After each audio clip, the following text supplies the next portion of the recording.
Hello, today's video is about how untruths can become a part of you. One especially devious, creative way that narcissists abuse their victims is by cementing things in their minds. What I mean is, a narcissist can imply something once, and then they reinforce it by their actions rather than their words. The result is you feel a certain way, but if you say anything about this to the narcissist, they'll say they have no idea what you're talking about, and they may even deny they ever said anything like that in the first place.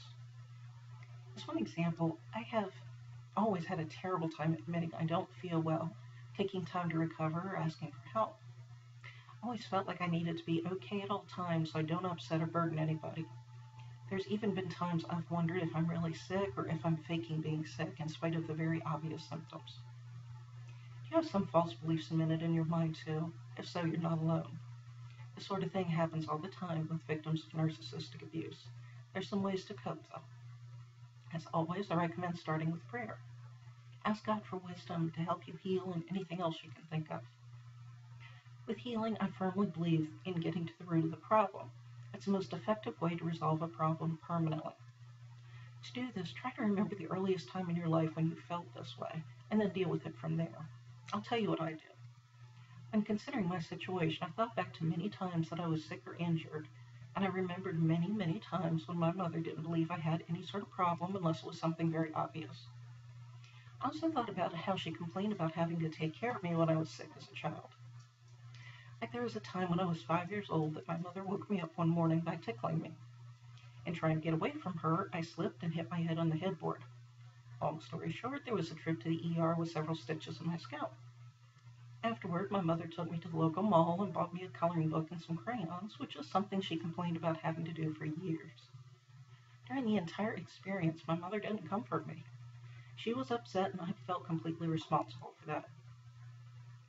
These experiences taught me that I shouldn't burden anyone with my health, I should be okay at all times so as not to upset anyone, and my problems are not important. To undo this warped thinking, I found it very helpful to look at things very logically, ignoring the feelings for the time being. They could be dealt with at another time. One thing I thought about was, why did my mother take me to the mall after a trip to the hospital? I had a head injury. I should have been home and resting quietly.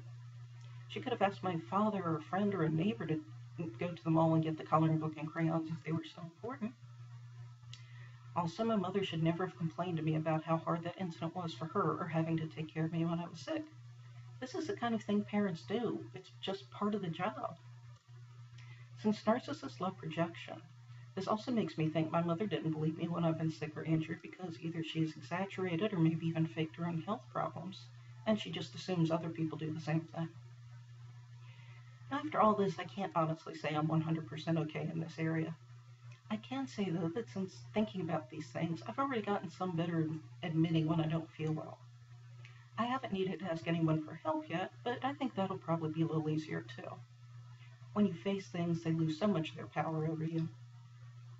I'd like to encourage you today to face the false beliefs cemented in your mind, too. The things I mentioned earlier did hurt when I first thought about them, and they made me very angry. However, I'm still glad I faced them because that enabled me to remove the false beliefs I've carried around my entire life and replace them with healthier ones. I firmly believe that can happen to you too. Thank you for watching my video.